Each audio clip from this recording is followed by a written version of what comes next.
to be able to be able to kill him.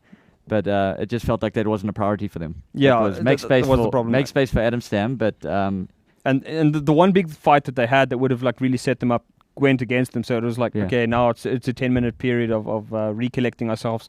Then they win the big team fight, and unfortunately, I think I don't want to lay it entirely at his door, but ACG needs to work on his positioning in these fights because there were just too many times where he did nothing because he was in a chrono. Yeah, actually, but you mentioned the Ogre. Do you feel, coming on an APG side, we've seen it run by WG quite a bit. Do you feel that was someone a block pick as well? Oh, you mean No. I don't know. I think it was something they wanted in their draft. I don't think it was something like we're picking it just so that you can't have it. That's something they wanted from the get-go. Yeah, I would agree with that. The Ogre was good at times. Wasn't as effective. I mean, the thing was that when White Rabbit Gaming ran it and when BVD ran it, it was very, very active. It was moving and rotating onto heroes early on, and you could see particularly. I mean, one of the reasons why BVD was able to get so much was because Carbon last night didn't actually contest the offlane.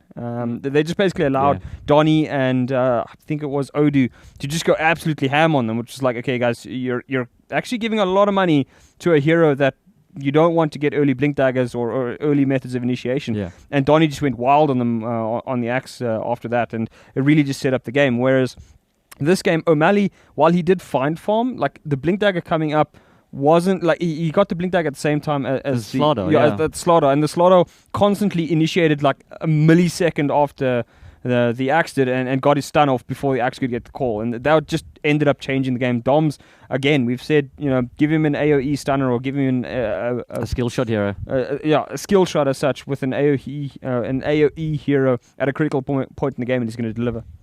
Great. Then, I mean, I have a question for you though. APG, they in the previous tournament came up against Bravado Gaming, and they sort of in the game too. They were sort of like, okay, well, we're here now. Let's go out, have some fun. They picked up the Pudge and whatnot. Do you think that APG are likely to repeat this, or do you think that they'll look at this and like, come on, guys, this time around, maybe we can take it in a little bit more seriously and potentially cause a threat via normal means rather than a little bit of their interesting antics. What are you hoping for, Devin? I think you're trying to answer your own question and say, I'm hoping that we're going to see something a little bit out of the meta. We're at the business side, man. I'm really curious to see how APG are actually going to respond. But I think to that's exactly the point. If they kind of keep the decorum of the event and it's a semi-final and it's a big deal, they're likely to stay a bit more serious or whatever. Or if they go, hey guys, let's go have some fun. Maybe we turn this game because we play our style, and then all of a sudden something ridiculous like a support Viper or something comes out. Prof, same question to you? I think APG will take this a little bit more seriously. They won't. The thing with when APG tends to play Bravado is that it's so overwhelming, the victory, that they're kind of like, like, what do we actually do? Whereas this game, I think they have things to look at and like, okay, we need to fix this and this, and then we can do well. And it wasn't that. I mean, it looked like White Rabbit eventually just ran over them, but it wasn't really the case. It was more just like the critical team fights went against APG rather than just like there was no hope from minute one. We did mention the positioning as an issue. Like I think that was one key thing. Yeah, look, you have to give a lot of credit to Jawi. He's landing very, very good chronos at that point. But you still shouldn't make it easier for him. He needs to work. I think there was only maybe 2 chronos the whole game where there was sort of whiffs, you could almost say. Well, I mean, in the beginning, they were using chronos for 1 kill, and it was worthwhile. Even on an Ogre, we mentioned that, needed the space, get the support out of my lane so I can farm. But towards the end, I mean, if there was a chrono where he wasn't getting at least 2 people, 2 cores, then you could have called that a whiff, I guess. I mean, yeah, and that was just the biggest worry, is that Addiston was doing so much work, but it was because he had to do so much work. It was like, okay, guys, here's the whole team. I'm going to put you guys all on my back and try carry you. And it's just never going to work against a team against like White Rabbit. Doms is just too good at counter-initiating you as soon as your BKB's off. Fair enough. So, I mean, we got a little bit of time, I guess, to chat before this next matchup comes about. Is there anything that you guys would like to, I don't know, sort of, if you could like suggest one thing to either side, what would it be? I think APG probably gank a little bit more early. Addiston is always going to find farm, but certainly help out your mid lane. You want to shut down Castaway as much as you want, as you can in that in the early stages. If you can slow him down, you're going to slow the whole of White Rabbit Gaming down. Doms obviously gets quite a bit of farm, so I think the two most important lanes are probably mid and the off lane. Chidawi is going to generally go for a carry that is not heavily dependent on farm. So even if you shut him down, he's going to find some way to be annoying. And all you can really do is okay, let him get the items that he's probably going to get either way. He might get them slightly sooner, but if we can shut down the primary damage dealers, which is which is mostly Castaway and very often Doms, and we can remove those two, I think APG's in business. And Gareth, a very serious question for you. If APG were to run the support Viper in this matchup, how would you feel about that on a personal level? On a personal level, I'd be very just happy for my good friend Devin Ragati. Are we friends? Yeah, who would be, I reckon, standing on this table, pointing at us all, going, "I told you all. You fools, I told you all." I might actually strip just behind the camera. Okay. Well, for that reason alone, please, Adam, I know you're doing the drafting. Please do not pick a support Viper. It would be absolutely excellent. Have you ever seen that the Tom Cruise movie where slides in? No, in a sock. Risky business. There you go. It would be just like that. And I think the production guys will be with me as well. I think we'll all be seeing this is what we want to see. They're just as up to nonsense as I am. So but another very, very important question. I think it's very important that we go there for just a moment. Prof, if you had to compare these two sides to any of the trailers we've seen so far, what trailer would White Rabbit and Aperture Gaming be? I think that White Rabbit would probably be Rogue One. It's a movie that has a lot of potential, but you hope it's not going to go pear-shaped. Please don't be bad. Please don't be bad. White Rabbit, ABG. I think it's sort of like it's a new Harry Potter movie, full of magic and wonder. No. I'd say more like Assassin's Creed. Okay. You have hope, but things have gone bad in the past with video games to movies. Much better analogy. I like that one. So that's the thing. I mean, things APG look good. In the clutch moments, something just seems to go wrong for them. White Rabbit Gaming obviously are a fantastic shot calling team. They've worked on it because they were at the stage where they do fantastically in the laning stage and then kind of mill around for 15 minutes and then key thing when you were sitting watching in the cinema itself when you guys were casting is the two teams that were most vocal during team fights are these two. Yeah. Other teams half the time it's team fight breaks out quiet. During the laning phase they're calling shots whatever, minute team fight breaks out silent. You might as well have asked, did TeamSpeak break down? What happened? But those two, they're shouting each other the whole way through. And I think that's key. We talked about the guys boot camping a lot, that communication thing. So my build, I guess, for APG is when we've seen them really successful is when they control the map from a vision perspective. If you can't do that with wards, maybe they need more of a reconnaissance hero. A Beastmaster, a Ricky, a Bounty, something like that that's going to be able to give them that information. The problem is just, I've just got to check who's actually got the first pick and all the rest. Whilst you're doing that, I think we all also definitely want to know which team would be Suicide Squad. Which team would be Suicide Squad? Yeah.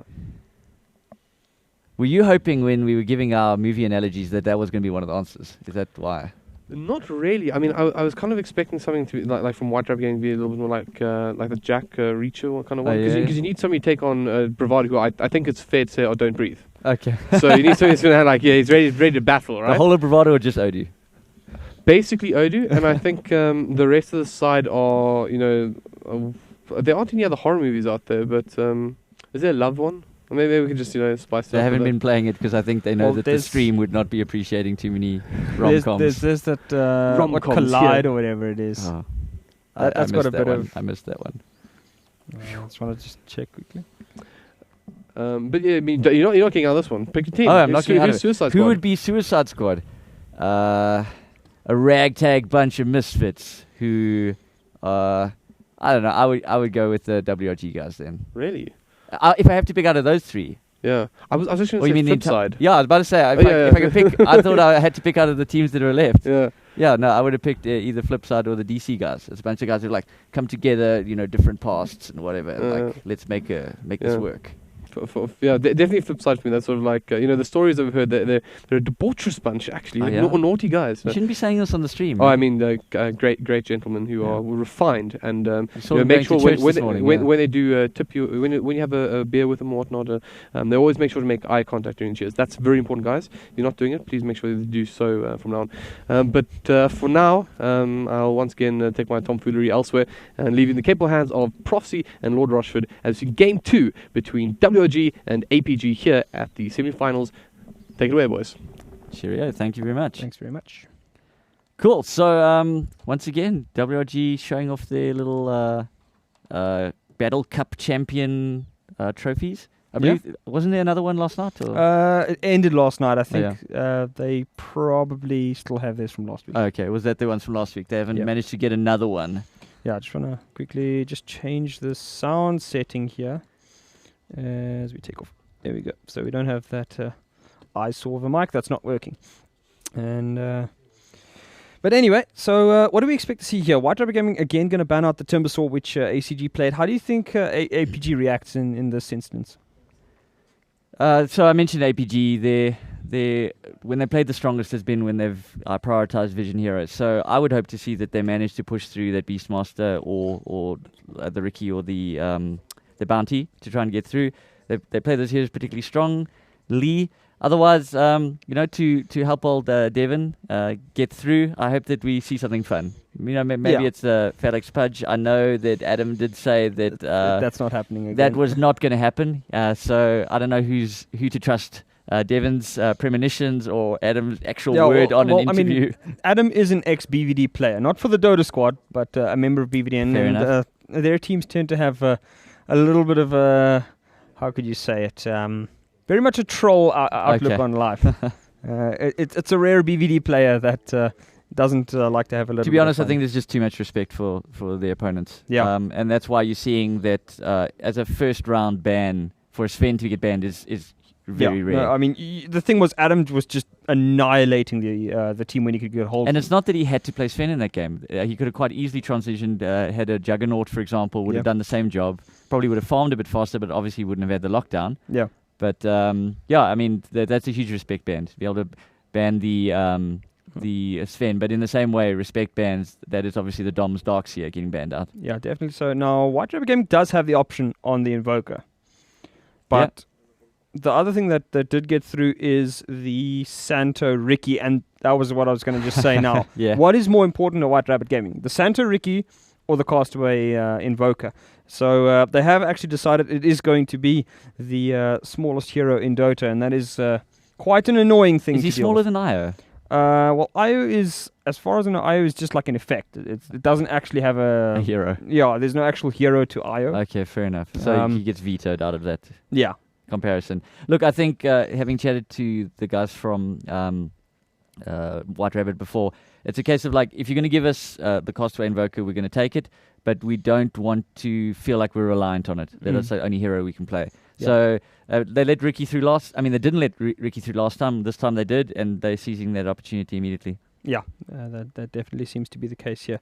As I think it might have actually also been a little bit of a, how can I say, almost a dare from White Rabbit Gaming. They ban out the Sven, which removes the potential on the draw from Aperture. Yeah. So Aperture, kind of had to like, what's worse, a Dom's Darkseer or a Ricky? But we do get ourselves a Phalanx Phoenix. Yeah, and he did a great job of it in the last game. And all that talk about Invoker for naught because they ended up picking up the Castaway Invoker anyway. Yeah, I wonder if this is 100% worth it. I mean, do we think the Phoenix would have been banned out at this stage? Certainly, I can totally justify the Faceless Void being picked in the first round. Yeah. Do you think Phoenix justifies that, or would they have looked to get something instead of? I mean, maybe pick up their Invoker for themselves. Phoenix, great pick. Phoenix, a great pick with Faceless Void, even more so. So I think maybe it might have been a bait to.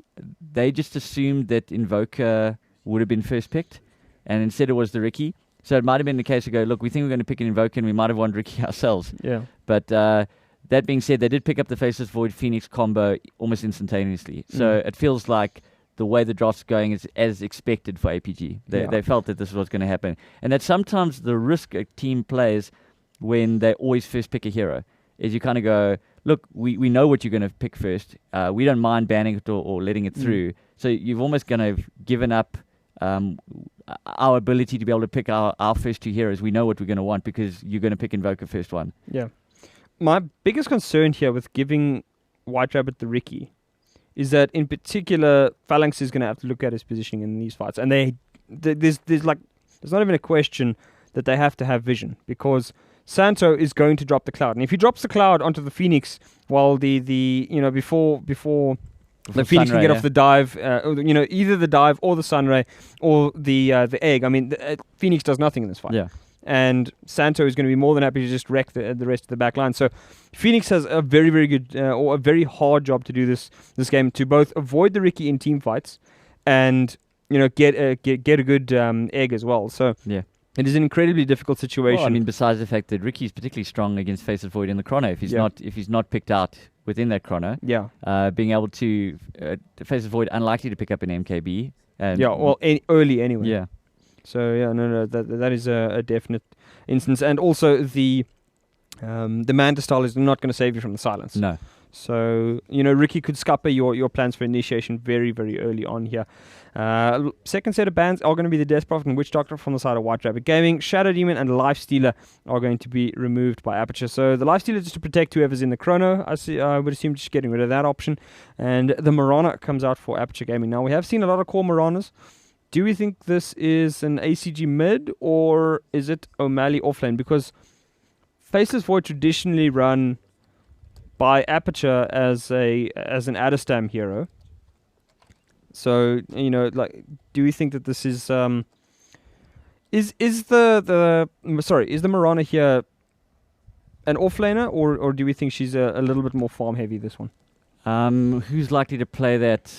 With the Ogre pickup, I think that's kind of just answered your question. It's more likely to be an offlaner. Look, the Faceless Void could still switch into offlaner, but it's more likely, I think, for Adderstam to be playing the Faceless Void than the Marana. Yeah. Interesting, the Slardar pickup, though. I mean, Doms he might as well have had Ravage most of the time, and they've let him get through again.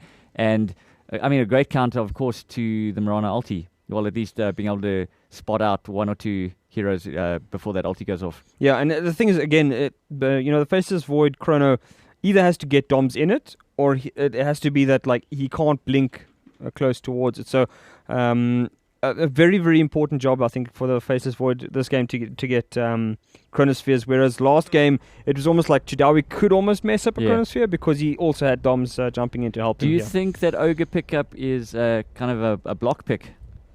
It feels like it. I mean, I don't really feel that Ogre does a hell of a lot this game. I mean, certainly he's useful to take out an Invoker who's not going to buy BKB and the Slardar, but does he really justify these early game pickups?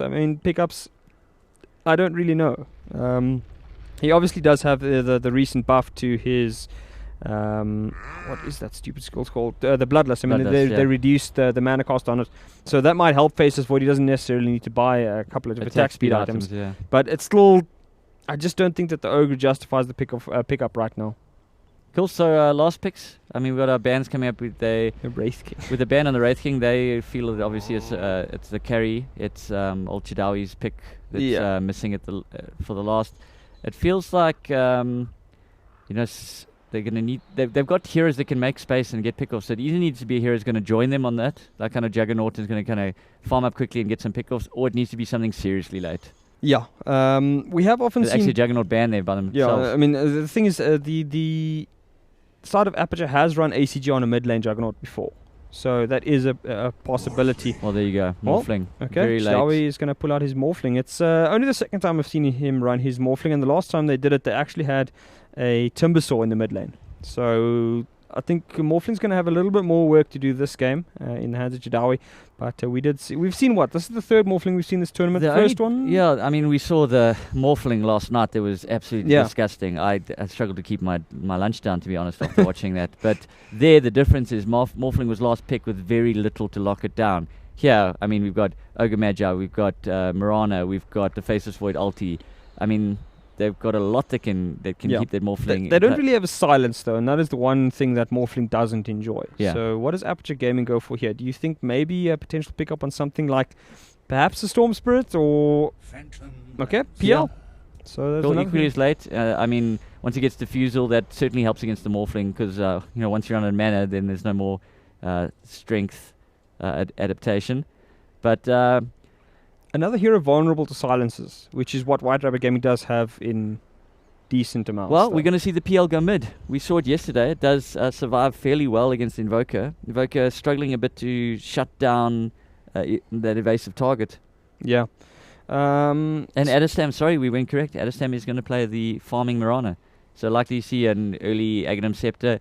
We saw it to great effect last night, to be honest, just in a team fight being able to drop a heck of a lot of damage. Yeah. The only issue is how that combination normally works is, blink in, drop all your damage and jump out. But with a Disruptor, besides the fact you're blinking in and you might go straight into Static Storm, Yeah. if you jump out, you might just get disrupted. I mean, it glimpse back. So mobility might be a little bit hampered there. Yeah, that is the biggest problem for APGs. I'm just a bit concerned that White Rabbit Gaming could very well just shut down any, attempted initiation. If you're not keeping eyes on the Ricky, he drops a smoke cloud. And then you're kind of like, okay, guys, we can't actually jump anymore because we don't really buy BKBs.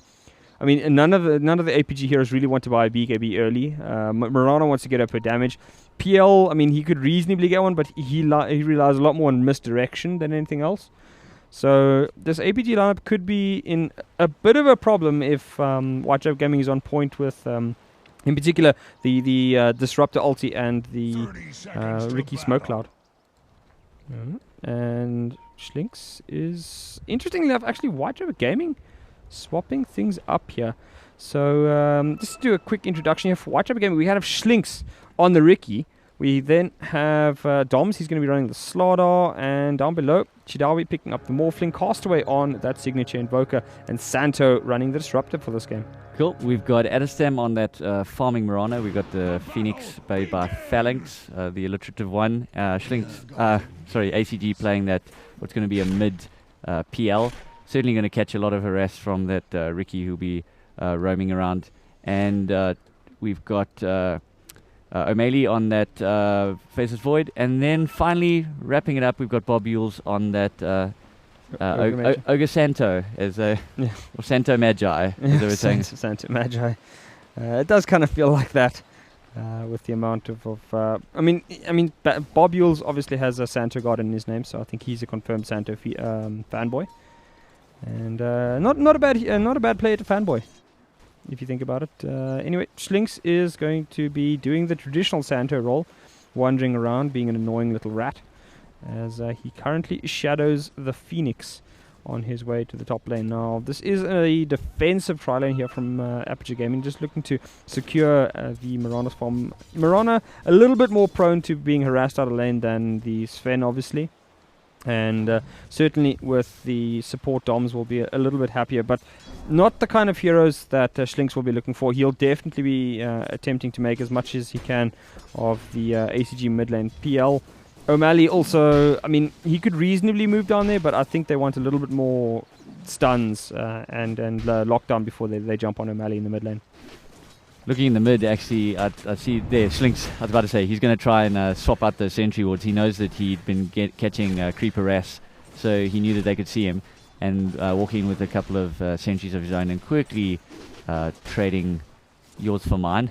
Yeah. But I'm sure that obviously it was a fairly obvious swap. So despite the obviously inconvenience from the gold perspective, actually I was about to say, if you look at the Dire Secret Shop, Radiant Secret Shop, we have our Phoenix in a bit of a sandwich when the pause came out. So I don't know if there's going to be he's going to die. Is going to be a respectful retreat. He's going to be cooked as well as. He has got the Icarus dive and does manage to get out. I suppose that pause, perhaps a little bit of BM bad manners there. Well, it was actually paused by the Morphling. Okay. So it was the own team that and might not have seen it, but yeah. We've generally found pauses help the team in a defensive situation generally more because they can react to kind of the aggression that's going on them. Well, I mean, a very good play there actually by Phalanx to save the skill point so that he could get the Icarus dive when he needed it, as opposed to perhaps jumping into the fire spirits to harass a little bit more. And once again, we do have the Ricky is just, hanging around in this area. And we do remember Castaway joking quite a bit yesterday with Centra that, Centra would often come to the mid lane just to steal Castaway's experience rather than actually do anything useful. But Schlinks appears to be a little bit more friendly towards his mid lane and not hanging around in experience areas. So still at level 1 at the 3-minute mark. And he's going to need to find experience somewhere. He's actually going to move up to the top lane there as Doms just clears out the creep camp while he builds towards the Iron Talon. Yeah, in the bottom, Void not doing too badly, catching a little bit of harass, but doing a bit of a pulling of his own now. Managed to get that double stack creep camp to chow up all the dire creeps there, so allowing the creep wave to pull back into his tower, because he was getting a little bit of experience siphoned off him from the pulls by Santa on the disruptor, but doing a good job there as a good offlaner should, pulling some of that creep wave back towards his tower. Yeah, O'Malley, it's useful for him. He's not actually going for that early game pickup on the Iron Talon. We have often seen Faceless Voice just default onto the Iron Talon when when they can, but O'Malley is trying to take a fight. Looks like we have some action up top lane where Schlinks is going to cop a stun from the Ogre Magi. They had this sentry ward that Schlinks just walked straight past, and they try to be subtle about it, like, we know he's here, but don't do anything about it. Unfortunately, he moved out of range, and I don't want to say they panicked, but just throwing a little bit of a rest, which, although it's always nice to be able to put a bit of damage on him, I think that's obviously given up the ghost that there's a... Oh, great stun there from Moron, who's managed to lock down Doms, and he's in a world of hurt. He does manage to get off his mini Ravage, but unfortunately the burn from the Phoenix Fire Spirit's doing enough to take him down in the end.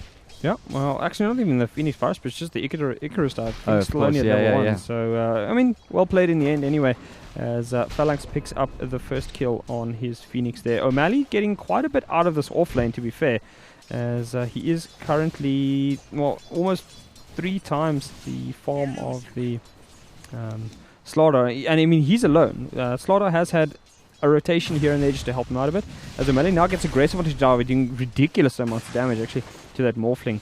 He's only sitting at 640 HP. O'Malley trying to turn things around here, so good aggressive play. He's trying to put as much pressure as he can onto Java, just slowing him down in the farm Schlinks state. is here as well. Yeah, this might be the end of O'Malley's life if he's not careful. Phoenix has arrived, so Schlinks is a little bit more of a tricky situation to deal with than just the Faceless Void, as Phalanx has to watch his position. You obviously don't want both of them to get caught in that silence of the smoke screen. But then again, Ricky is only level 1. Dusted him. That is dirty, as they somehow realize they're going to now try to jump onto Schlinks, doing lots of damage to him. He's going to go down. Out comes that Sunray, and it is so damn strong. He's going to try and work it, but O'Malley not really getting a hell of a lot of help out of that Sunray, as Phalanx trying to fight now against Disruptor. A Bird against Raptor is definitely in favor of the Bird at this point in the game. And the 2 cores, Chidawi comes out better, as O'Malley is forced back. This will get Phalanx some levels, as he picks up his level 3 top lane though. Let's take a look. Schlinks has decided he's not really keen on that bot lane anymore, and he's going to move back to the top for the meanwhile, just to try and siphon some experience. Yeah, so far APG will be very happy with the way things are going. Yeah. On the top of the net worth, so getting the space he needs, Adestam is just an absolute monster when it comes to hitting creeps. He's very good at finding farm even if he's under pressure, which is, I'd say sometimes it's an underappreciated trait on a carry. Yeah. It's very, very easy to carry the game when the game is delivered to you on a plate, but it's when you're being pressured heavily and then still finding a way to be relevant in the game that is the hallmark of a very good carry. As in the mid lane, we have the Forge Spirit. This is consistently something that you'll see Castaways do. He's very, very good at actually denying the Forge Spirits to the opponents, which is pretty annoying because they can be worth quite a bit. As ACG is now caught out in the smoke screen, and on top of that ice wall, he's in major problems. He's very, very low HP, and they will actually finish him off there. The Invoker getting the last hit despite the Marana ulti coming through to try and save him. Bobuel's TP's in as well to no avail. Great use of the ice wall on top of the smoke screen. Yeah. It's as if it's not the slow is not bad enough already, and with the silence, that ice wall is debilitatingly slow. Yeah, it might as well be a stun at that point, because the PL doesn't really want to fight at that stage. He can't get off the doppelganger, so he's going nowhere, and he's dying very, very quickly. Yeah, you feel like the Marana ulti could have come a little bit sooner. I don't know if it's maybe forgot that they had it, or yeah, I mean, he had it available, so I think maybe ACG's like, oh, don't worry guys, I'll be fine, and then maybe saw that he was taking a lot more damage than he was expecting, so maybe only called it out. Then they're going to try and make an attempt here onto Castaway. He is going to, well, I thought he was going to skill maybe the Ghost Walk, but he's in a lot of pressure now, and he will go down. Doesn't have the Ghost Walk available, and no TPs to save him either. So Castaway goes down. APG immediately strike back in the mid lane, getting the opposing mid laner after ACG has fallen. Schlinks wanders into the area, probably looking to just get a bit more experience than anything else here, as it's unlikely that he's going to be doing much more than chip damage at best to the well, he ACG might try and rob him of the rune here. It's going to be interesting to see if he manages to get it. And the Ricky activates Arcane Rune. He does get it. Well played. Empty bottle there from Phantom Lancer. Don't really know how much use that Arcane Rune is on Ricky. It's more the deny than anything else. Phantom Lancer is tragically poor when it comes to mana. In fact, he's going to make the walk to bottom because he really needs that mana. Yeah, he does. I mean, it's going to be the bounty rune, so a little bit of help for him there. And down below, we've got the two supports. O'Malley is still doing pretty well, level 6, and has a not insignificant amount of farm for this stage of the game. Schlinks is hanging around here. Let's actually take a look at what Doms is doing. Dom's very, very far behind in respect to his opponent offlaner, as he's level 4, and he's busy beating a Satan Torment to death. Yeah, he's resorted to having to go to the jungle. He's getting almost nothing out of the top lane. And I mean, that's just given a chance for Adderstam to really, really turn on the taps from a farming perspective, because he's not really worried about any harass coming out. We do see Schlinks there, who's just soaking a bit of EXP, taking a couple of last hits, and just being a general nuisance. Yeah, I mean, right now, they need to commit a lot to Adderstam, and they probably need, at the very least, a stun, as we can see Dom's moving up to the top lane here. Has used the sprint, but other than that, I think Adderstam, I wouldn't say he's getting, a magic carpet ride, but it certainly has been made easier by O'Malley getting as much as he's done on this off lane here, as once again, a heavy pressure placed on this lane. They do spot Santo, but he wanders into the trees before any damage can be done. Ogre Major almost level 5, and poor old Santo is about to crack level 4 if you can get into experience. Well, they're going on ACG. The Schlinks has arrived, but they do manage to do the doppel walk and get out as soon as that cold snap gets procced on him. Yeah, so quick reactions there by ACG. I think if the smoke screen had come down, it would have almost certainly been another dead PL in the mid lane. Down below, we actually have a jump from O'Malley, and out comes the Chrono. It's going to grab 2. They're focusing onto Santo, and they will actually... I was a bit confused there with the Sunstrike, but it does go onto O'Malley. He jumps himself out of trouble. Shidawi now under some severe pressure from that Phoenix, and he's just going to be forced back. And, I mean, I thought the Sunstrike was actually... a little bit overzealous trying to kill the Disruptor with that much damage, but then I remembered that it is in fact Castaway doing the damage there. So for the moment, APG gets himself out of trouble. We have Adderstam. He looks to be the next target here. Do they have anything? They do have Santo here, but no real stuns, so I don't think they can actually kill off that Mirana. He's actually gone very, very greedy as well. Hand Midas, as he realizes he can just abuse this position pretty heavily. Yeah, I certainly think he's going to be going for that Agnum Scepter next. Maybe. I mean, Midas Ags is also incredibly farm heavy as well. He might finish up those boots first. Probably going for likely phase boots build. Yeah, that is quite likely. He's sitting at about 800 about 900, so he could reasonably finish them up if he's about to go now. We get the Sunstrike in the mid lane as ACG is dead as a doornail. Schlinks coming in with the smoke screen, and this time not quick enough on the fingers is ACG before that smoke screen drops and prevents him from doppelganging out of trouble.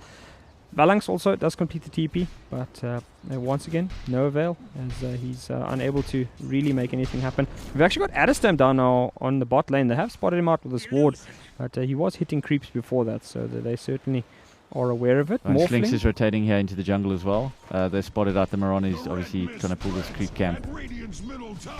But look, there's going to be a tussle here. They managed to spot on Chidawi. He's got the amp damage on him, so they're going to follow him, knowing that they're doing a lot more damage to him. Schlinks jumps, but in the end, nothing. Yeah. A little bit of a letdown. I thought we were going to see some action there. Sort of quite a damn squib, that fight there. Yeah. It's like something's going to happen, and then nothing happened. Much like Western Province last night, Score try in the first 5 minutes and then get, 60-21 at the end of the game or something? I didn't see, so I won't disagree with you. But, any Western Province fan not very happy in terms of the rugby score last We night. see the Moonlight Shadow being used there, so Phoenix rotating into the jungle. We spotted out by that sentry just walked past, but they do catch Shidawi, and Shidawi is inside that chrono. The Sunray doing quite a bit of damage, and the stun comes through well placed from Addistan, but a fantastic timing there on the ult, and they actually dropped the Phoenix egg as well, and that is the end of the Morphling's life. Fire somehow burning that water-based creature to death, and they will pick up a tower off the back of this. Can't see White Drive Gaming really getting too aggressive. They will, however, send Castaway into the mid lane to trade for that tower.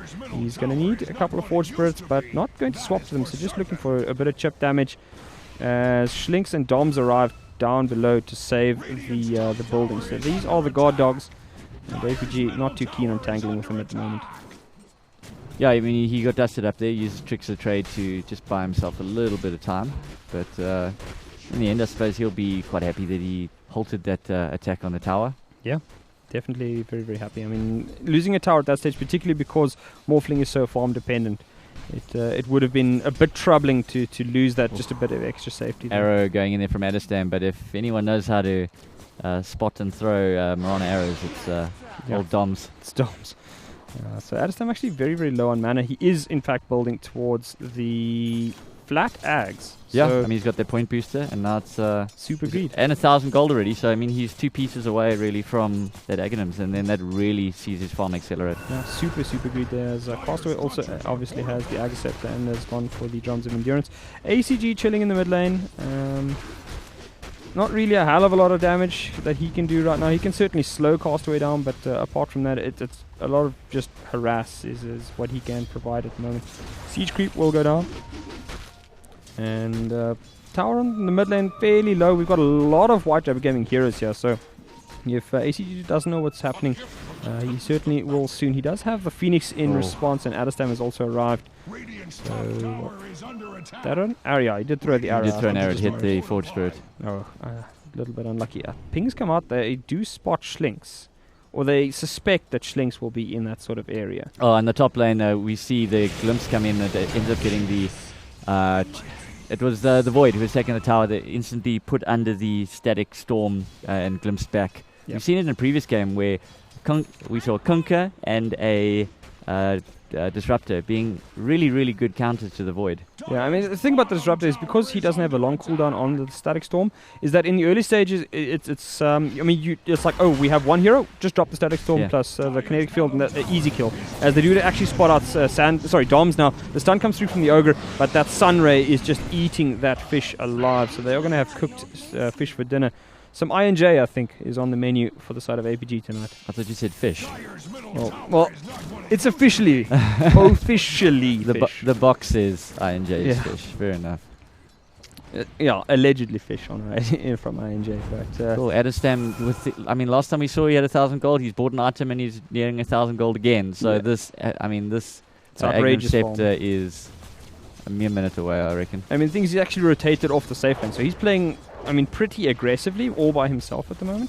And he is very well going to get this tower. Schlinks looking to try and set something up as they do see Doms now. Addistan, what positioning, gets himself out of safety. But he is going to be sent right back to death as it is. And stun comes through. Dom's going to try and do as much as he can. But oh dear lord, he actually gets the kill. What a time to throw out that Starstorm, and there you go, get the first kill. They very nearly get the second, as Santo will get himself out of trouble. Phalanx going to do enough damage. Does he kill off Santo? No, he does not. But in the end, I think APG will be not entirely happy with that trade, but they'll be like, okay, we lost Addistan, which is a pretty big kill, but we got the kill onto the fish, and we got a tower as well at another point. So I think overall APG will be okay, but they'll still be a little bit unhappy. I think he nets nets out from that, because I was looking at his farm as that fight broke out. He's about 200 gold, and now he's at 540, despite dying. Yeah. So obviously I would have preferred not to, but certainly... Yeah, and the thing is, he got the assist gold. Oh, big Chrono here in the Radiant Jungle, and the Sunray comes as well. That's got Castaway down. I don't know if he's going to be able to get out in time. They do drop the Static Storm that's going to hold him in place. O'Malley just looking to get somewhere so he can blink out and reduce that damage.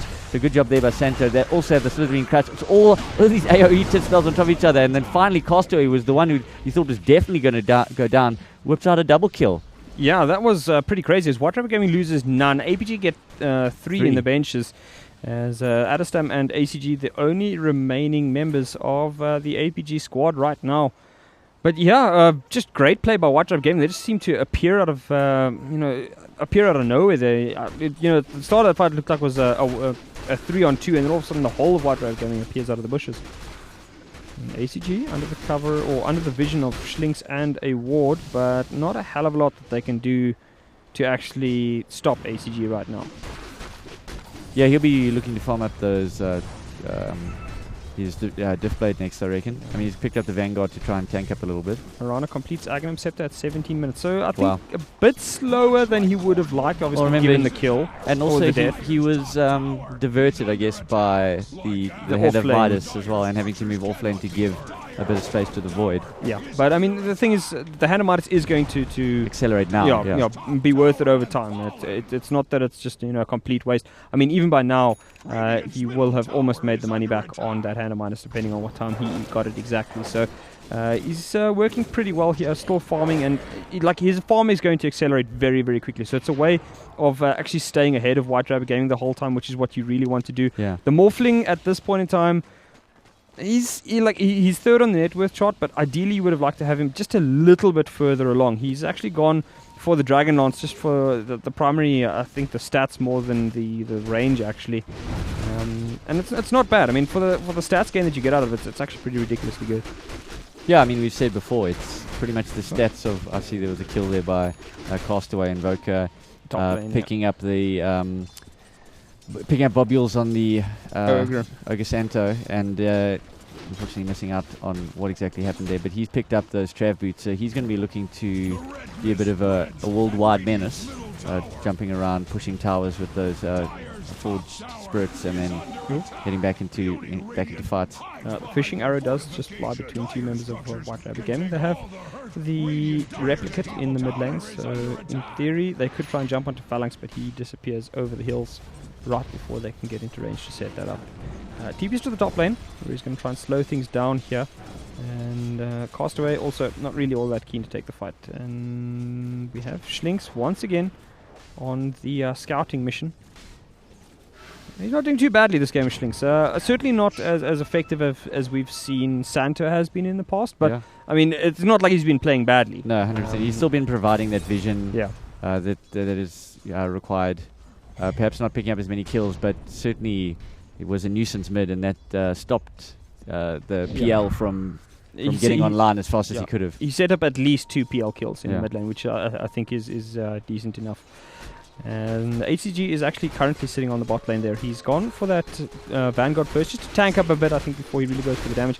As out comes the Mirana ulti now. I don't know if anybody spotted this, but APG are in fact going to run right over a sentry. They're going to wander themselves into a horrible situation as O'Malley is caught out by that ulti from the Disruptor, and he's going to go down before he can actually get off his chrono in response. Schlinks is in the area. They're going to dust him up, but that is a poor response for APG. They're not going to be happy that they trade their biggest ulti for only that Ricky. Doms gets himself to safety as well.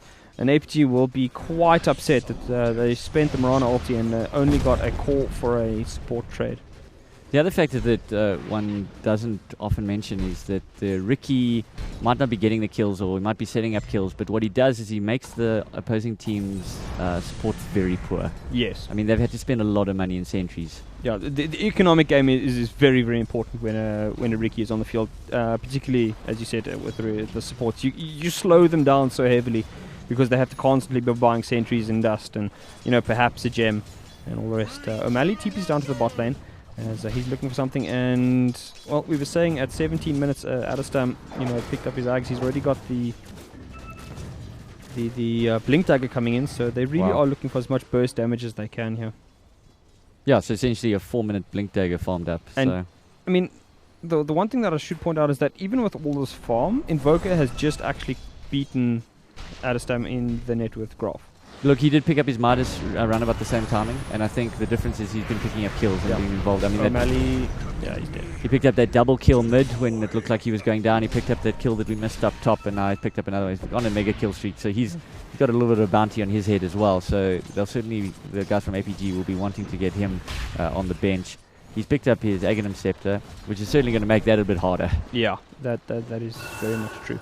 So Invoker, I mean, at the moment, this is kind of the linchpin of the White Rabbit Gaming draft. Chidawi nowhere near ready to actually take full-on team fights.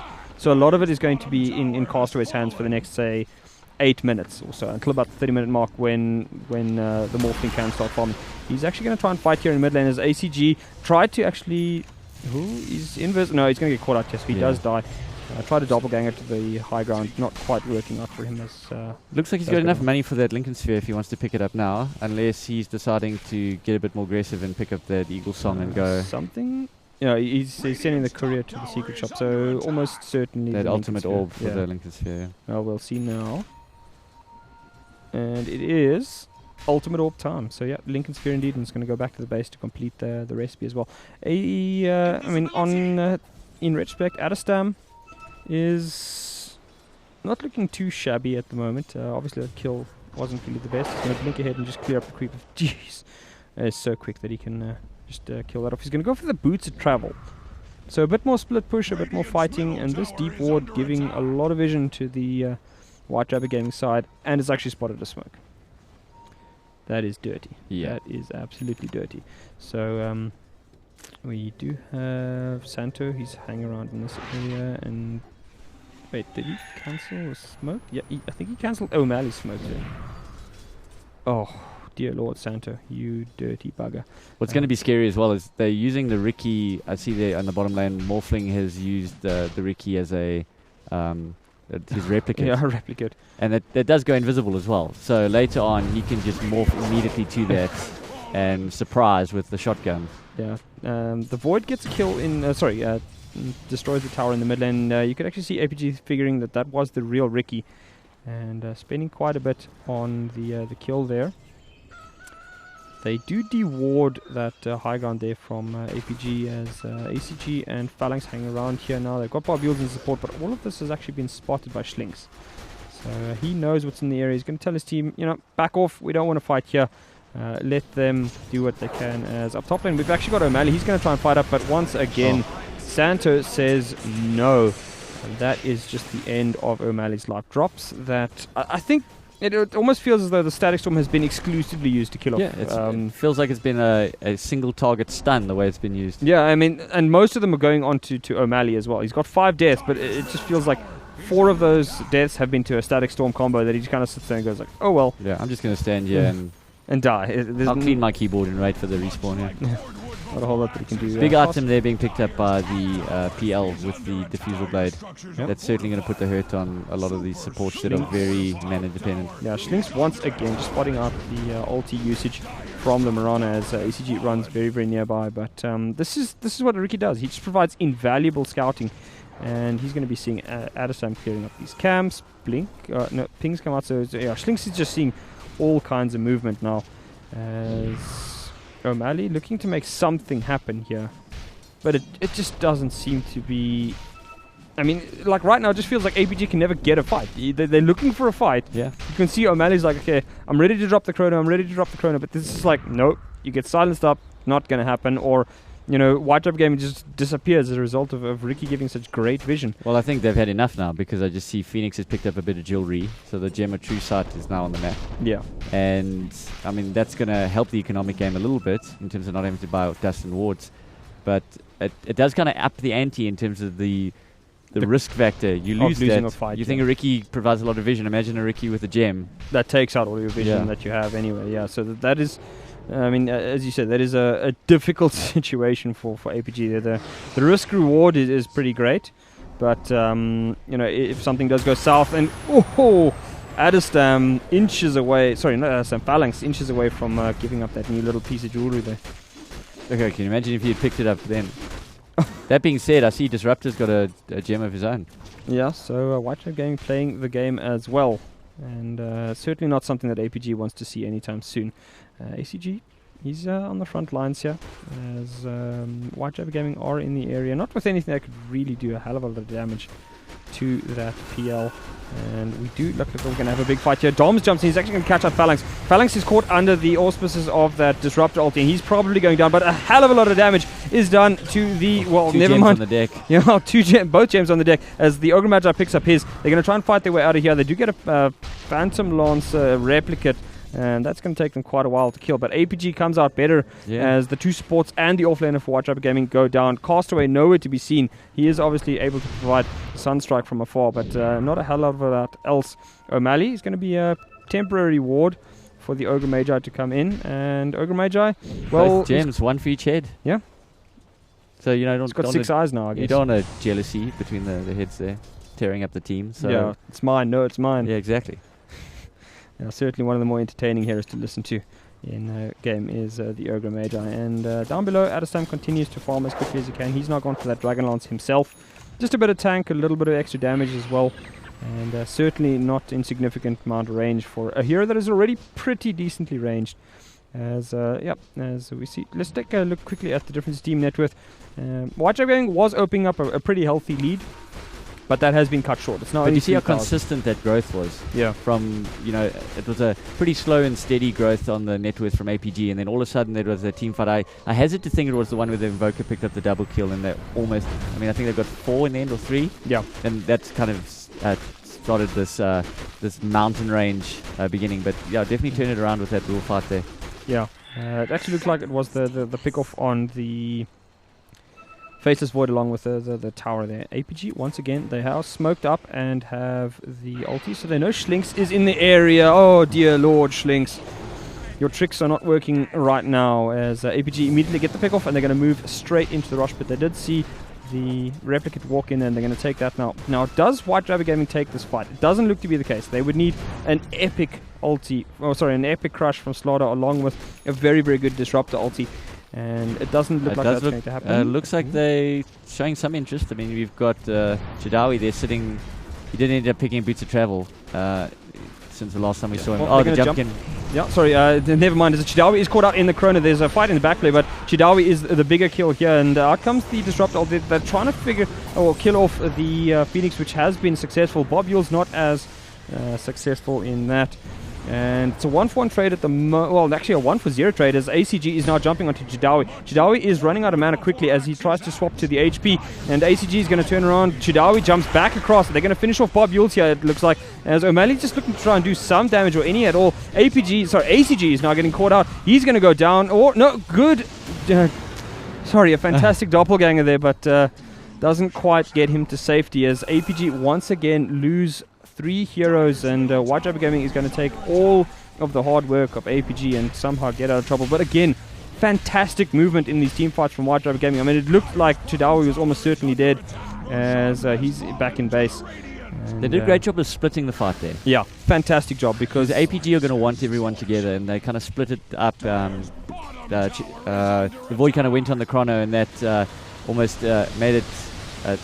They kind of fight into 2 spaces, and they said, okay, well, we can't go through the Chrono, let's go around, and then sort of pushed the fight towards up the river. And Doms plus Santa on the backlines just killing off firstly the Phoenix, but also keeping the Ogre Magi contained meant that there was very little extra damage coming into the Chrono, so they didn't even have to actually finish off Chidawi on his morphing. And I mean, that's just again great shot calling, like you were saying. These are teams that talk a lot in fights, so White Rabbit Gaming obviously communicating very well, and that was a fight taken without the Invoker either. And I definitely think that had Invoker been there, he would have been the primary target of that fight. Schlinks is in the area now. I just wanted to check, did White Rabbit Gaming get a gem out of that? Yes, so the Disruptor picked up the gem. Yeah, so very, very well played there. Bigger swing than is anticipated. There should still be one in base. Yeah, there will be a spare. The Phoenix has in fact picked it up. Yeah. So spares are available for the APG side as they are spotted by Schlinks.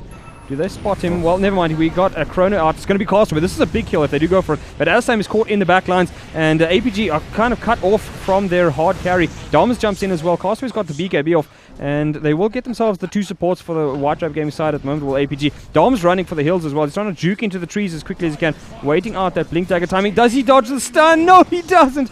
Actually forces himself away from it and then just cops a longer stun, but fantastic play there by APG. It looked like it was going south in a hurry, but unfortunately Castaway not really doing a whole lot. Chidawi also not in the area to provide any damage, and APG will be very, very happy with that pick-off, as I think that kill not quite reflecting the full aspect of the fight. And we look at the difference in net with that is another sharp drop towards the side of APG. Can they afford to lose this? They get the gem back, well, the secondary gem. Again, looking quite solid. APG has shown a much better ability to skirmish this game than White Rabbit has. Yeah, they've got a draft that suits that sort of stuff. Lots of lockdown. They've got some initiation, obviously, from the Phoenix and the Void, who's also carrying a Blink Dagger. So I think they're just playing a better game style. Yeah, it almost seems the White Rabbit Gaming, like, when it's a set fight, they're like, okay, they've got like it planned ahead. You know, like, I'm going to jump in from this side, you're going to jump in from that side. They've got it. Yeah, like they plan a lot better than APG, whereas APG is sort of like, you know, flying by the seat of their pants kind of thing. They're like, when things are going south, then they're doing well. But White Rabbit Gaming in set fights has shown to be a little bit better than APG here. Okay, Shotgun is finally completed. A bit late, to be fair. He did actually stop off from the Dragon Lance and the Booted Travel. But at 32 minutes, it's not going to have the same kind of effect as it would at about the 20 to 25 minute mark. But if he did watch out for that Ricky surprise package, as I said. Replicate the Ricky, walks in invis, finds a support. All of a sudden, Replicate Morphling comes out and then TP's back. Yeah. It is, I mean, the biggest problem for him here is that a lot of the APG heroes are pretty tanky outside of the Phoenix. So the Phoenix is the only one he can really shotgun at this point in the game. You know, kill off before the fight really starts. Or the Marana. Yeah, okay, O'Malley as well is actually pretty soft, to be fair. If only Santa and O'Malley knew. But yeah, I suppose the other thing is with the Morphling at the moment, he's carrying Aegis, so he's going to look to be a lot more aggressive anyway. As you see them push on mid-tower at Lincoln Sphere, getting popped there by the Spirit Lance. They're under the cover of Moonlight Shadow, and I think he sniffed something. Oh, they do have the sentry ward there in lane. And Santa is going to manage to TP out there under cover of darkness. So, well played there. Moonlight Shadow being used without being able to get any kind of kills. So, a little bit disappointing for APG, who, I mean, they're carrying the gem. You'd think that they'd be able to spot out some of these wards, but well placed. I see the Phoenix actually spotting out that sentry ward. Yeah. Quite disappointing, to be fair. Another damn squib fight. Yeah. It looked like it really looked like it was going to be something juicy there. Yeah, and then neither team actually gets anything done. They do catch out to Dowie down below. He's actually done a surprising amount of damage to Adestam, and they do have the chrono. They don't really want to waste it as yet. Chidawi running for the hills as quickly as he can. Doms comes in, throws out the amp damage onto O'Malley and gets a good stun as well. Now O'Malley is in deep trouble. He goes down, no chrono used as Castaway arrives to just kill him off. We've actually got down below here Santo not able to get off the combo to prevent ACG from getting away. Schlinks is under the cover of his smokescreen and will dodge that. Bob Yules, though, goes down. So APG trading 2 for nothing once again. Damn close to getting the kill on that all-important Morphling. But how scary was how tanked that Morphling was? Yeah, that kept going. Pretty ridiculous, to be fair. And he still has Aegis. I mean, it's not like they at least killed him once. His Aegis actually ran out. I did run out now. I think it ran out after the fight, though. Yeah, he certainly had it during that fight. Yeah. But, I mean, that is just the power of White Rabbit Gaming, is that if you don't kill off one of their big cores, like in particular the Morphling or the Invoker, and both of them are actually in the fight, you can probably lose that fight with the amount of damage they can throw at you. Well, they're going to be knocking on the door of... No, they've decided to back out. They're just throwing in the Forge Spirits, chip the paint, and leave, deciding rather reset. They've definitely won an economic advantage in the last fight, but let's not push our luck. Yeah, they didn't get the gem again, which is, I think, a tiny win for APG. Arrow is going to miss. Was really just thrown out in hope. Another gem is purchased. Or if they could see Santo just chilling there in the trees. Okay, Santo, that's quite brave. Oh, the best. I mean, it was the stun from Oka. The BM. Santo, I'm pretty certain Chidawi is going to be like, what are you doing? What possessed you to do that? Oh, look, he got the glimpse, so I guess a save, but it's not like O'Malley was going to get a kill there by himself. Yeah, I mean, like if O'Malley used a chrono, fine, but still, that seemed a bit excessive from Disruptor, especially to try and TP out like that ballsy. It's like, okay, you know, I'm going to glimpse you back and I'm just going to TP out. And it's like, and then a wild ogre appeared and says no. So, a bit of a problem there for the White Rabbit Gaming side, as they do lose another support. But I think in the end, still ahead slightly. Yeah, I mean, it's quite a set of mountains here that we've got going for the side of yeah, White but Rabbit 5,000 at 36 minutes is hardly... Yeah, it's hardly game breaking. So O'Malley picking up a bit more damage now in the Diffusal Blade. Rest of APG still farming pretty well. I am super surprised that Castaway is able to farm this well, despite Adam having a very, very heavy farm build here. He's gone for Mantis Star, he's got the Agnum Scepter, and he had the Midas, but he's swapped that out now. I think that was the Mantis Star that dropped before. Well, he sold the Midas for the Manta. Chidawi now outputting a lot of damage, just short of 300 right click. Yeah. And still reasonably tanky. I mean, that's 1300 HP. It's not full glass cannon or anything. Yeah, I mean, he also has the Lincoln Sphere to prevent most of the burst damage coming out of a potential Ogre Magi. So it is a bit of a problem for APG that their own PL is not really up to 100% speed. He's got a couple items. The Diffusal Blade and Mantis Style are obviously fairly core. But you'd just love to have a little bit more damage on the PL, because he just isn't contributing a hell of a lot to these fights. So where does he go next? I mean, I see he's obviously got the Vanguard, so to be able to get it into an Abyssal Blade, get some lockdown might help. He's got a lot of money. It's interesting though that ACG didn't actually go for the TP boots. Very often you'll see the bots come out onto a PL just so that he can fight a lot more early. But this game, not the case. But yeah, 2.5. Does he go for the Abyssal? I mean, it would certainly provide another set of lockdowns for the APG side, as Chidawi and ACG greet one another and just kind of walk past each other on the street. Certainly not the best of friends in this game. Oh, we see the shotgun go on the Phoenix, and it does hit him. Oh. Yeah, he manages to escape far enough that hopefully the gem is safe. But yeah, he doesn't really want to check either. It's a disco ball of pings going there around the secret shop. Supposedly it has to do with the fact that Rosh is up and the guys from APG know it. Yeah. But they are unlikely to be able to do anything about it. One of the major kind of disruptive abilities, that being the Phoenix Egg, is obviously not available. Yeah, White Rabbit Gaming picks themselves up another Aegis. Chidawi getting that one. And this should set White Rabbit Gaming up for their next push of the game. Gem still kind of just lying here. Pings do come out. I think Phalanx is telling them, like, guys, the gem crew is is going out to go fetch it. Yeah. So we have White Rabbit Gaming. Dom's actually going to just catch a random arrow. And that'll be that. Schling still on the hunt. He's going to wander past ACG, who is... I thought he was going to get an item since he has... I think that was actually a TP scroll in that slot, so maybe just looking for something. O'Malley's still farming up the top lane here. Does obviously have the Blink Dagger now. Had it for quite a while. And Schling's going to set something up. Yeah, he's not very long. Oh, he's been arrowed. We've got the Morphling been arrowed here bottom. They're coming with the Sunray. He's busy tanking up though, so he's getting HP per other second and eventually just jumps up to his replicate as if nothing happened. Yeah, that's the annoyance of the Morphling, as White Rabbit Gaming get themselves a kill on a very, very important hero. The Faceless Void is down. Let's just check on his buyback status. That's looking solid for the moment.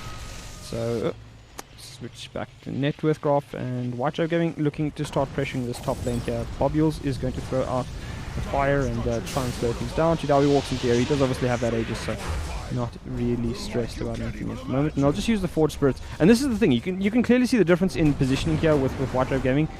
Castaway is never in kind of the position to get caught out by a Chronosphere. Certainly not right under a tower, which is what repeatedly happened to ACG. So, like, White Rabbit are never really in the position where they're getting two cores caught out in the Chronos all the time. Now, obviously, APG can't do as much damage as White Rabbit Gaming could in the first game. Ooh, that arrow very, very close to Castaway there. And dodges it quickly enough. Mantis Style does come out for the Morphling. So, yet more damage and yet a bit more tank. And jeez, that tower just gets Alacrity, eh? Wow. Yeah, Alacrity, strong skill. I mean, Morphling is looking pretty scary at this point of the game and very, very difficult to kill off. Certainly the hardest hero to kill in the game at this point. As APG looking to try and slow things down, maybe catch somebody. They do spot Schlinks on the low ground there. Chidawi just killing off some illusions. And they're looking to go high ground. So this is probably the big fight. Adderstam jumps in. He does get off the double Starstorm there. And O'Malley is going to be pinned, and once again O'Malley is just removed from the game. Chidawi taking a lot of damage. Multicast comes up to him, and he should be... Never mind, he's actually just going to waveform straight into the fight. Phalanx goes down. That's a gem, as well as the egg no longer available. Immediate buyback from him. Adestam jumps in again, trying to use that Aghanim Scepter. They're trying to finish off Chidawi. That is the... Aegis popped. Egg comes out as well, so Santo forced back, probably going down here. Castaway trying to fight up as best he can, but the egg does come through. He's now trying to fight up. Adestam taking a lot of damage, but down goes Doms. Castaway seems to be the only one left. Does actually have Chidawi in support. Adestam on very, very low HP, going down. ACG trying to do as much damage as he can. Chidawi has no more mana left, so he's trying to get himself out of trouble here, as he is extremely tanky, but they should be able to finish off. Never mind, Castaway jumps into the backlines, throws out that deafening blast, and ACG in all kinds of hurt right now. He does go down in the end. It's a 3-for-2 trade. APG coming out the better of it overall, but the two big cores for White Rubber Gaming still in the area. Chidawi actually going to get himself the gem on the way out, as Castaway immediately looking to punish. We have a TP coming in. That is from Adestam. He's going to throw out... No, not going to throw out the stun. He's going to instantly get turned into a pig here, and he's going to try and do what he can. Phalanx dropping the Sunray to try and keep him alive, but they do lose the first rack. That is only the ranged one. And Phalanx, what a time to use a deafening blast. Castaway, take a bow, young man, as he kills off the Phoenix as well. And that should be the end of the first lane of racks. APG in dire straits at this point in the game. Look, the Marana still has buyback, as does the Ogre Magi, but I mean, he'll be back in just 30 seconds. Other than that, there are no buybacks on the side of the Dire, with the entire team from WRG, except for the Ricky, being able to buy back. So, I mean, they can really keep pushing here. Yeah, they really, really can. I mean, APG... It's not looking great for them. I mean, like the way that fight started, it was like, okay, it's a good fight, but O'Malley is again caught out. He just seems to be getting ripped apart by this White Rabbit Gaming side. And I mean, I haven't actually seen a chrono from him in about 10 minutes. It's just, he's never available to get one. Castaway is in quite a bit of trouble here. He's going to drop out the Sunstrike, try and stop them, but in comes Doms with a hero play, double stun onto Adestam, as O'Malley tries to blink ahead, but they're not going to actually find anything. Castaway turn things around. Adestam goes down, well, sorry, not Adestam. Castaway does eventually go down. Doms is now trying to fight up mano a mano against the Marana. That's not going to work out so well. But White Rabbit Gaming is again in support. Adestam goes down. Godlike on Chidawi. APG has nothing in the bank anymore outside of Phantom Lancer. They do buy back on the Marana, but this is not looking great for them. A buyback from Castaway, a buyback from Bob Yules. Everything is being expended now. White Rabbit Gaming senses blood in the water. 4 up now from APG. They don't have the chrono available. In jumps Doms, and he's going to finish off ACG, or does he? No, he does not. But yet again, a fantastic initiation there from Slaughter, almost costing him his life, as Phalanx does throw out the Sunray once again. And White Rabbit Gaming, Morphling gets the kill onto Adestam. That is a dieback, actually. And White Rabbit Gaming probably have secured themselves, at the very least, another set of racks if they can take advantage of this in the next little while. Very little damage on the side of APG. Certainly some team fight, but not enough to, I think, stop the tide that is coming their way in the hands of Chidawi. Yeah, unfortunately, top where missed the kill there, it was on Adestam. They used the Midnight Shadow to try and make some sort of counter initiation. So there's a fight in the mid lane here, as we do have Bob Yules going down. Chidawi is very, very aggressive, trying to fight up now. They do actually kill off Phalanx. Out comes the first Chronosphere in quite a while, but no damage is being done to Castaway at all. O'Malley is all alone. ACG dumps in, gets a double crush, does Doms, and that is the end of APG's line. They do buy back on ACG. O'Malley just kind of standing around contemplating life, nothing really going his way, as the second set of racks are now under attack. ACG cops himself a shotgun for his troubles, and down goes the second melee racks. White Rabbit Gaming looking to finish this game off cleanly, as ACG once again gets caught out. And that is the end of the defense. There is a Void, but he's got no chrono, he's got nothing else, and the GGs do come out. APG have gone down 2-0 to White Rabbit Gaming. A very, very well played series by White Rabbit Gaming. A lot of trouble at times, but they always seem to have it in hand. Yeah, I mean, it looked like the kind of thing that they were just getting to a stage of critical mass. They were getting to the stage where everything was just in play, had all the resources they needed, and there was a case of, time to execute. And then it was objective. It just kept steamrolling. Yeah, fantastic play. Yeah. Welcome back. Mysteriously reappeared, Devon. It's like I was not here at all. It's like you never left. Yeah, amazing stuff. But talking about amazing stuff, I think that was a fantastic game. Really some exciting moments, some very high-skilled moments certainly as well. And I think although APG's run here has come to an end, they certainly have impressed over the course of this tournament. Yeah. And I think they'll feel quite, although I was disappointed to lose, I think they'll feel that they put up quite a performance against WRG in the end. 100%. I think they must be very happy with the way they played. I think particularly in the second game, the executions, pick-offs were a lot stronger. And yeah, certainly can be quite happy with the way they played. Yeah, and I mean, it just showed that giving White Rabbit Gaming that Ricky it's a death knell. I mean, I don't think we're going to be seeing BVD giving them the Ricky. If the Ricky is available, BVD is either going to pick it or ban it. There's no way that White Rabbit Gaming gets both the Ricky and the Invoker. It's too strong. Castaway. I mean, at the moment, his strongest hero is the Invoker, and I mean we could see that the where he's styled on Phoenix there at the end, where like Phoenix tries to dive in and he just drops the deafening blast and like okay, and now you just die before Phalanx could do anything. Yeah, I mean, I was going to say, I mean, all things considered, though, WG still yet another convincing victory here. I mean, there were times there was like glimmers of hope and whatnot for APG, but certainly WG were on point and whatnot. We see them once again take all their opponents seriously, and I almost feel like this is one of those games where it shows why. I mean, I think if you had messed around, you could have found yourself in a bit of trouble. But in the end, just each game by themselves, and where has it gotten them? Well, it's gotten them a spot in the grand finals, of course. So massive congratulations to them again. 40,000 rand, I think is that first prize. Yeah, and guaranteed 20,000 rand as well. I think it's got more to do with White Rabbit Gaming wanting revenge on BVD. Like the money is certainly a nice extra, but it's once again set up what is almost becoming the El Clasico of current South African Dota. Is that White Rabbit Gaming wants to go up against BVD, and this time they want to beat them. Yeah. Yeah, and I think one of the things I like about this as well is that this is all kind of very clean. I think it's all been 2-0s, so it sort of feels like we've set up for these two titans now. Obviously, Carbon and APG being the guys who sort of like tried to make a go at these two giants within SA Dota, but in the end, not even able to take a game off them. Yeah. Both these sides are undefeated. That changes at 2 p.m. today when we see them go 1-1, and one of them is going to lose just once in this tournament because this singly limb. 2 men enter, and one man comes out. Thunderdome. Yeah, I feel like we should have an advert for that now. Like there should be a Thunderdome. They've probably remade the thing, and it's. Because they did add another one to the storyline, which was pretty good. Okay. I mean, Mad Max Fury Road was okay. Okay. Well, there's a preview with that dude who we had that other one. The crazy dude from, I don't know actors' names. I'm horrible. This is embarrassing now. But think about it. When you think about it, we had one of the previews. One of the previews where the kid, his girlfriend needs a liver transplant, and so he's got to go. Oh yes. With Ben Kingsley as a Nicholas Colton. Why not? All sorts, whatever. Why not? Anyway, time for an interview, is it not? I believe it is indeed so. So I guess there will be an opportunity for us to say goodbye to APG. Once again, congratulations for coming this far, and certainly nothing to sniff your nose up about. And without further ado, we give you APG. Hi, this is Richard Choberg, and I'm standing with the captain of APG, Adam Stam Moore. Unfortunate loss for you guys, but I don't think you should feel too bad. In terms of both games, it seemed to be just a matter of execution at the end of the day. We don't. Obviously, we're a bit upset we lost. We practiced a lot, and there's just a bit of miscommunication coming out in the first game. We kept deciding to do different things, and we got punished quite a lot. I feel pretty well. Pretty glad about our team play. We gave them a run for their money, and they're the better team on the day, and wish them luck further.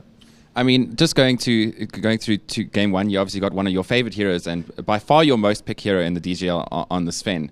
But unfortunately, they seem to have the right answers to your draft. They had the Oracle, which was really good in stopping the physical damage, and they also had some really clutch Chronospheres, which stopped you guys from actually executing your plan. I think the main thing is the Oracle, because as Sven, you want to blink and burst someone, but you can't do that when there's an Oracle, because he's obviously going to just ulti whoever you're going. So it's kind of makes the thing awkward because you got to go on the Oracle. But so Oracle kind of caught us off guard there, and yeah. I mean, it's not really a hero that you expect to see in the South African scene. I mean, it's not really picked by anyone. But all Santo, as Bob said last night in our panel, Santo, please have mercy, and apparently had none in both of these games. But I mean, in game two, you guys definitely had a much better lineup going into the draft. I'm sure that you felt better. I mean, you had a great start in your bottom, but it seemed that O'Malley was having a little bit of trouble on that void. Yeah, I don't know if it was the void pick or it wasn't good or whatnot, but O'Malley he got caught out quite a lot. I think it was 1-9. Unlucky he didn't have the performance I was hoping for, but everyone has a bad day. And I know he'll do better next time. It's just I feel the Void maybe just wasn't the right pick for him there, and he couldn't do much. So can't blame him entirely then. And going ahead, you've now get to rest, and obviously you got leg 2, and then looking forward to the Telkom DGL Masters in October. Are you going to come back bigger, better, and stronger? Yep, we're going to come back the best, I hope. And do we expect an APG win for October, maybe? That's what I always hope for. Thanks from us here, and back to the panel. Great, thanks for that, Richard, and good old Stab. So, I mean, obviously APG would be, they're clearly not so happy with the result, a little upset, and I almost feel like that's sort of the right attitude to have in these moments. Yeah. Like you're feeling bad about it, and then you sort of go back, pick yourself up, and do well. But what I like about that is also the fact that they're going up against a team like WG that is obviously considered to be the contender, if you will, to Bravado Gaming, and they're not satisfied with the loss. And that bodes very well for SA Gaming. Yeah. In fact, it's something I want to go quickly. Bravado, obviously our other finalist, they are effectively they're the measuring stick in South African Dota at this point. They've set this huge bar that effectively other teams need to aspire to breach effectively, and at this, I think we heard in some of the other conversations as well about Bravado not necessarily it not being great that Bravado dominate everything because it's not great for the competitive nature of it and whatnot. But the reality is, it's got to be teams that look to strive to break Bravado, opposed to sort of we'll leave somebody else to do it, And APG, I think, have certainly shown that. What do you mean? Like it's less that Bravado get weaker, but more that they're also continuing to up their standard because other teams are kind of the tide is rising, as it were. I believe so. I think that Bravado are often painted in this picture of like, they just sort of rock up, let's win another tournament. Sorry, who's paying us? Kind of. But it's actually not. I mean, if you talk to the guys, and especially once, in fact, I think the most telling sign is if you ever get an opportunity to talk to them after another team has played, they don't sit there sort of like, they won, whatever kind of thing. They're giving you feedback on what things they thought that players did poorly or could have done better, or where this they had this, but then they did. That's not the way that a person who's not passionate about the game speaks.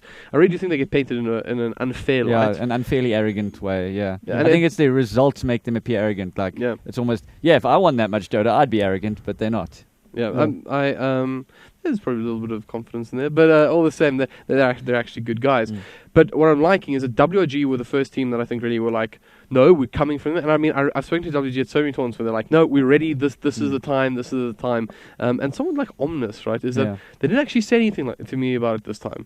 It was more like they had the confidence built in. They're almost like, this probably is the time we don't need to tell anybody. I mean, I think that might just be how they're feeling.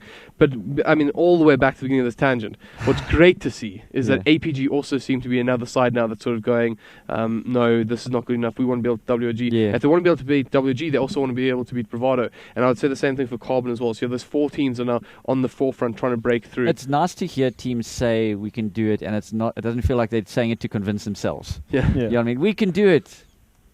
I hope. You know what I mean? It's like you either can, you can't, and you believe it or you don't. But it feels like it's actually there's actually a legitimate chance of it happening. Not a case of going, I'm doing this because my coach told me to do it because we've got to stay positive, whatever. So that's healthy, certainly. Yeah, that is a very healthy situation.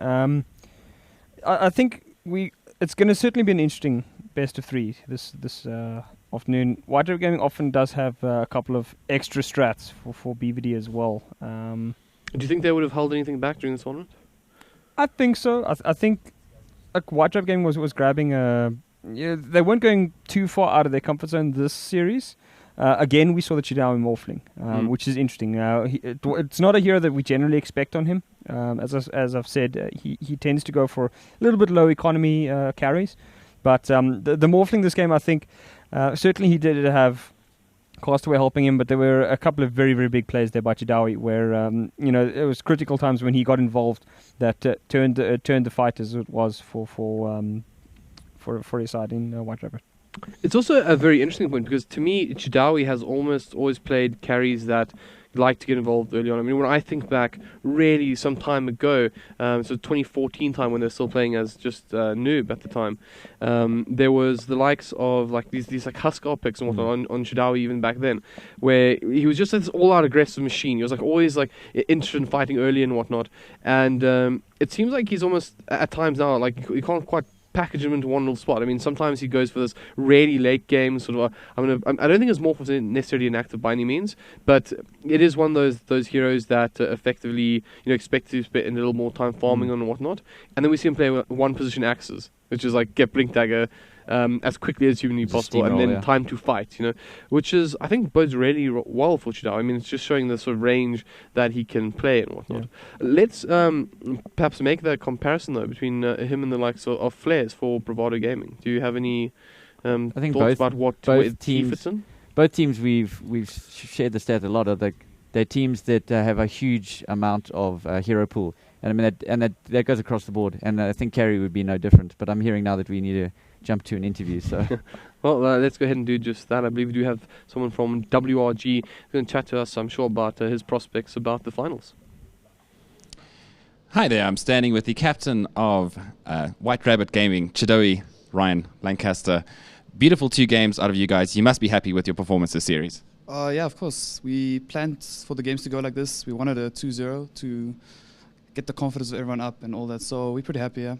I mean, just looking at the draft, you guys seem to have definitely all the answers going to game 1. The Oracle was a great answer to the physical damage from Sven. And personally, you played an excellent Faceless Void, managing to catch almost all their cores, either the Invoker or the Sven in almost every single one of your Chronospheres. How do you feel? There were definitely a couple of mistakes in that game. I mean, and going forward now, you now find yourselves in the finals. Do you feel like you're going to have to tighten ship a little bit to get the better of Bravado? I don't think so. There were mistakes, but I think we still executed pretty nicely. I think everyone was on the same track, on the same train of thought, so that's the most important part. The small mistakes, maybe just jitters for the first game, who knows. Yeah, and I mean, game 2, you guys seem to have a little bit more trouble. They were definitely had a better landing stage than game 1, with Doms taking quite a beating in that off lane. But they also seem to target your Morphling really hard, but never seemed to be able to kill you. Do you think that was a mistake on the APG part? I'm not sure if it was a mistake on their part. Like, you have to kill the Morphling, but you also can't not focus him. So they were in a tight situation. I don't know. I think my team backed me up pretty well to keep me alive if they went on me. So yeah. Yeah, I mean, it seemed Castaway was a massive problem in that game, and they just seemed to throw everything at you, and then left Travis to do very nasty things to the side of APG. But now moving forward, you've at least guaranteed 20,000 Rand in the bank, and you have a revenge or a debt to settle against Bravado Emotion. Now, the last best of 5 that you guys went up against them, you actually went up 2-0 and ended up losing 3-2. The final here is a best of 3. Do you feel like you can start with that 2-0 performance and take away the prize? Well, that's the plan. Since best of 3 is pretty nice, so we can get the 2 games, and then when we get boring and get counted. So I think a best of 3 is better for us. So yeah. So basically, by the end of this, you're not going to be a Lancaster, you're going to be a Lannister, as you're going to pay your debts, right? I guess so. I need to pay it sometime. Exactly. And with that, we're going to go back to the panel. Thanks, Ryan. Great. Dropping Game of Thrones references there. Thanks for that interview. I'm really glad we actually got to see Shidawi since we were just chatting about him. So one of the things I think is a really important thing we chatted about as well is what accent does interview Shidawi have? I'm not sure. All of a sudden when he says words like "soon," he speaks normal English and then "soon." I'm like, I feel like there might be a little bit of French in there, perhaps. Oh, yeah? I mean, or Scottish. Scottish. I don't know. It feels a bit like a bit of Celtic influence there. Yeah, it's pretty interesting. I mean, if you chat to him sort of outside, it's I don't think he sounds that way. He's got an interview accent. Yeah. Do you have a casting accent? Well, I mean, let's be honest, none of us actually sound like this at all. You're very Afrikaans in real life. Yeah, I am indeed. With a surname like Rigotti, that should be obvious, right? Rigotti. And I mean, pretty sure Sean's got a very high-pitched voice, sort of, almost Something you'd expect in like a children's show. Yeah. You know. He's not allowed to use helium or he goes supersonic. Yeah, exactly. Literally, it's true. I mean, he did so at a party once, and there was actually like NASA and special forces arrived just to see what on Earth was. They thought it was an alien invasion. You guys know that that sound that was once transmitted caught in those radio dish. It's like The brown noise. Yeah, some of that effect. Why? Why are you attacking me? He's attracting mosquitoes through his high pitched. That's actually what's happening. He's getting upset that I'm bringing this to light. So he's telling little creatures to attack me on the panel. But okay, it's coming back. I claim no knowledge. Away, creature. I wonder if they can. Do you think it picks up on the? There was a creature. I promise. I'm not going crazy. Might be going crazy. It is the end of the weekend. Probably going crazy. Little bit. I mean, I think it started with the requests for that Viper. What are you talking about? Do you know anything about this? No. Weird. I've put all Viper references out of my head. Yeah, I feel like that was yesterday's joke. Yeah. What's today's joke? Devin? I think it's. Wow. Yo. Sarah Boss says nothing. I mean, come on now. I mean, here I give you so much love. I introduce you as the best in the business, and just ladies, it hurts. I mean, don't you feel bad? No, not really. It's because of ESO, isn't it? Yeah, a little bit of ESO. A little bit. But then again, I also have to listen to like your requests for stupid heroes. Guys, he was advocating a hard carry. What was it again? Techies, I think. No, I was advocating a Dragonlance techies because I think it would be hilarious. Dragonlance techies, that was it. Dude, his animation is hilarious. Yeah, So and the stat scan is good then, of course, which is very important to a suiciding hero. Yeah, exactly. And just tossing on. This is what happens when you have an analyst on board. Just the fun cannot be had. Just like the no fun guy. I'm the fun guy, and don't worry. You play anti-mage a lot, I'm sure. No. Okay. I've never actually played anti-mage in my life. Like there is no anti-mage game on my Dota profile. Not one. You should try. There's the Ricer. There's the Ricer, despite him despising burning.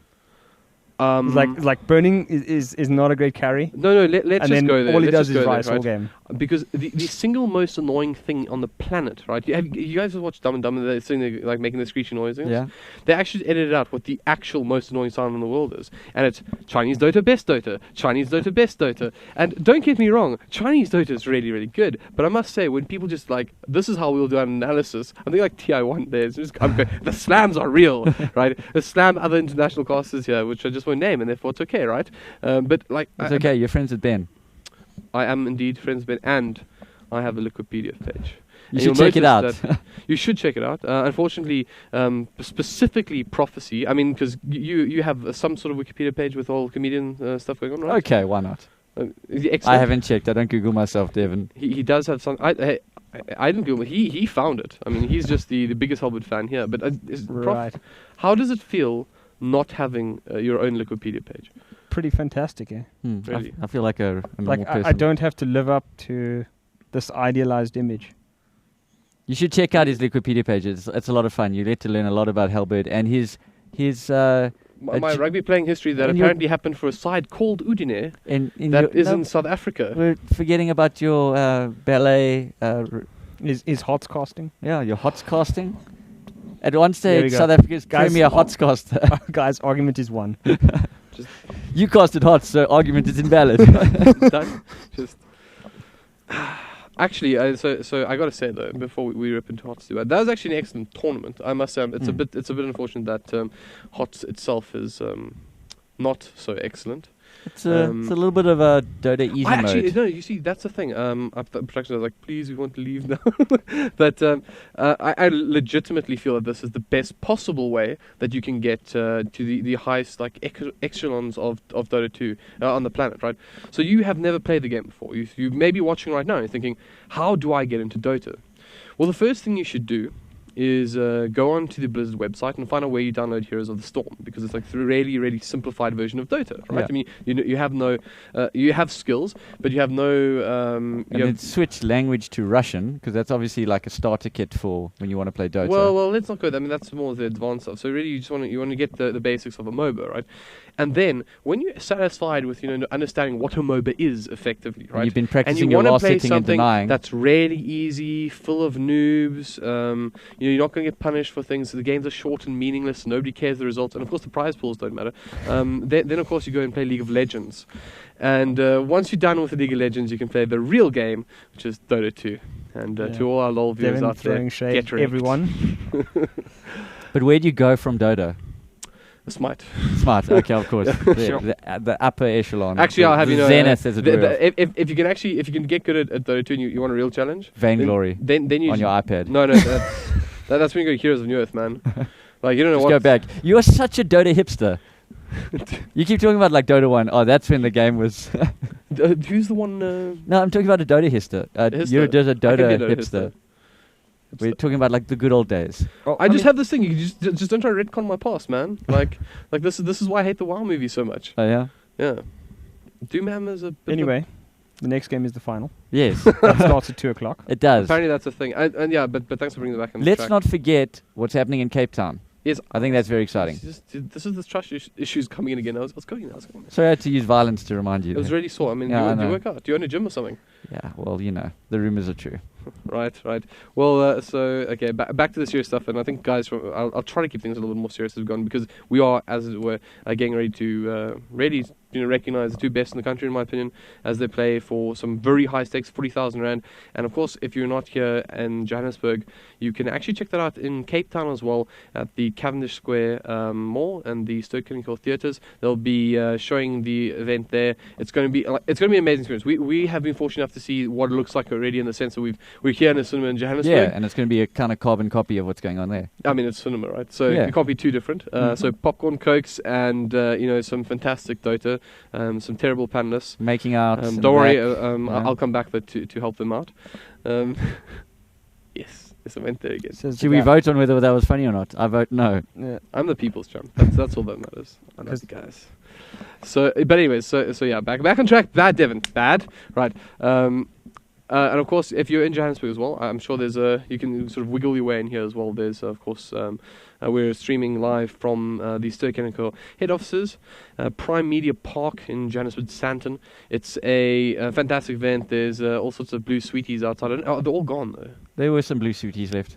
So if you want to look like some of our production guys who are walking around sort of like Bluetooth, you can help yourself, I'm sure. And There was like a pun there, man. There was like a tech reference and like a poor oral hygiene I'm reference. known That to was do good. puns on occasion. Yeah, Yes, well yes. played. But obviously it's going to be some really exciting stuff. And once again, the second place, both sides have eventually secured themselves 20,000 rand, of course. But if you win, you get 40, right? So just doubles, and it's obviously it's going to be pretty amazing. And obviously along the line, I mean, you win this event as well. It's not just being the champions of what is one of its kind event and the first of its kind. Hopefully there will be many more. But it's also, on top of that, it sets you as like the forerunner into the grandest event coming up in October. But we'll leave that story for another time. 1 million randellas. Yeah. It's a lot of... Apparently you can buy quite so many things. You with can that. buy so much things. Like, I've been a firm follower of capitalism in a while. But yeah, you can buy a lot of stuff with that many monies. Yeah, I mean, I'm not sure, but I hear that, like, are you talking like houses kind of thing? Isn't that I can maybe buy another copy of ESO. Okay, well, I can't top that, guys. So, if for those of you who have stuck through this entire thing, congratulations. I think that's an achievement. Steam You're all Award, winners. Steam Award, popping up there. But that'll be it from us for now. We'll be back at for 2 p.m. for the actual finals. I'm sure we'll be on a little bit sooner than that. But we look forward to seeing you all. Until then, keep well and goodbye.